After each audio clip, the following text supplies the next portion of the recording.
रावण का नाम सुनते ही हमारे दिमाग में सबसे पहले एक क्रूर अहंकारी, एक असुर जो अपने सामने हर किसी को तुच्छ समझता था, वैसे राजा की तस्वीर आ जाती है।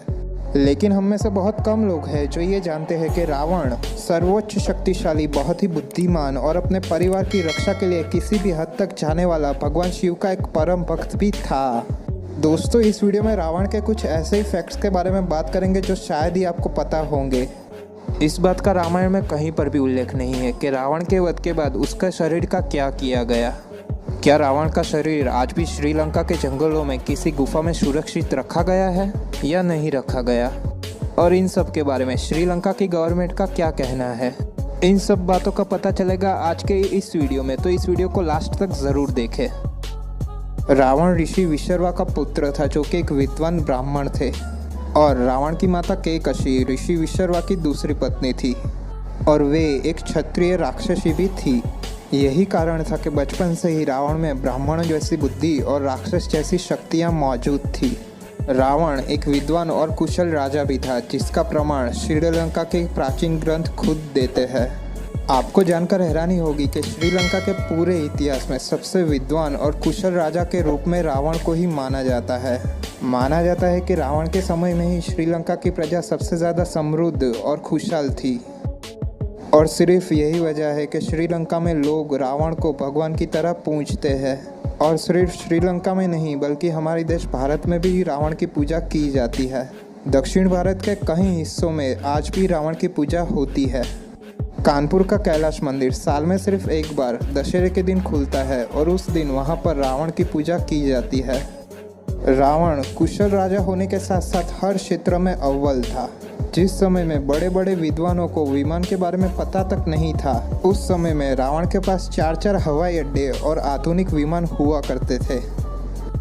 आज भी श्रीलंका में कई ऐसे हवाई अड्डे मौजूद हैं जिनको वहाँ की गवर्नमेंट मानती है कि एक समय में रावण इनको इस्तेमाल किया करता था। रावण सिर्फ टेक्नोलॉजी में एडवांस नहीं था बल्कि वो कुशल रक्षा विशेषज्ञ भी था। रावण ने श्रीलंका के चारों तरफ ऐसे सुरक्षा घेरे को बांधा हुआ था कि जनसाधारण तो छोड़ो बल्कि हनुमान जी जैसे महापुरुष को भी श्रीलंका पहुंचने के लिए बहुत ही मुश्किलों का सामना करना पड़ा था। रावण को इतिहास का सबसे बुद्धिमान ब्राह्मण भी माना जाता है। कहा जाता है कि रावण एक बार जो पढ़ लेता वो उसे जिंदगी भर याद रख सकता था, फिर चाहे वो संस्कृत के श्लोक हो या फिर पौराणिक ग्रंथ। और शायद यही कारण है कि रावण के द्वारा बड़े बड़े पौराणिक ग्रंथ की रचना भी की गई है। शिव तांडव स्तोत्र की रचना भी रावण द्वारा की गई है। क्या आपको पता है कि रावण कला में भी माहिर था? इसका प्रमाण माता सरस्वती के हाथ में जो रुद्र वीणा है वो है, जिसका निर्माण रावण ने अपने सर, भुजा और धमनियों से किया है, और वो रुद्र वीणा बजाने में भी पारंगत था। और इसीलिए भगवान शिव के अनुरोध पर रावण ने चारों वेदों को संगीतबद्ध भी किया था। रावण को रावण नाम भी भगवान शिव ने ही दिया था। पुरानी कथाओं में बताया जाता है कि एक बार रावण भगवान शिव को कैलाश से लंका तक ले जाना चाहता था, लेकिन महादेव इस बात के लिए राजी बिल्कुल भी नहीं थे।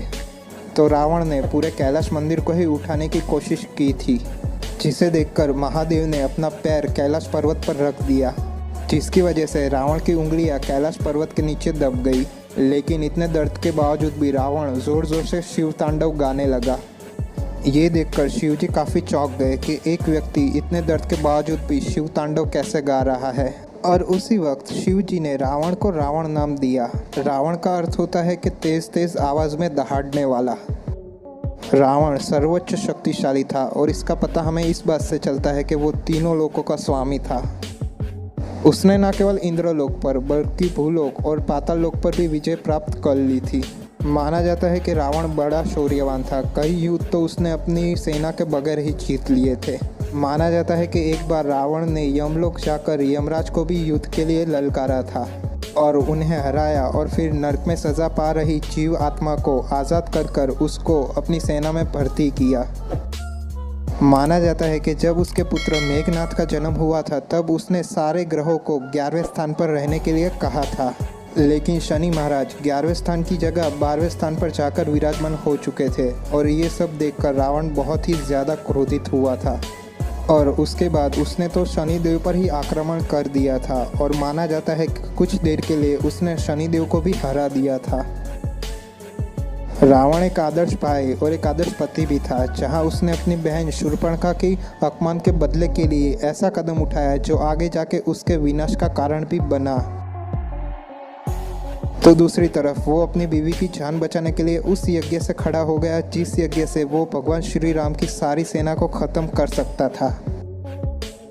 जिसके अलावा जब कुंभकर्ण को ब्रह्मा जी ने हमेशा नींद में रहने का वरदान दिया था, तब रावण ने ही दोबारा तप करके उसकी अवधि को 6 महीना करवाया था। इन सब बातों से ही पता चलता है कि रावण अपने परिवार की कितनी फिक्र करता था। दोस्तों, मुझे इस वीडियो को बनाने में बहुत ही मेहनत लगी है, लेकिन आपको इस वीडियो को लाइक करने में और चैनल को सब्सक्राइब करने में सिर्फ 1 सेकंड लगेगा। तो प्लीज़ आप लोग इस चैनल को सपोर्ट करने के लिए चैनल को सब्सक्राइब और वीडियो को लाइक ज़रूर करें। थैंक्स फॉर वॉचिंग दोस्तों।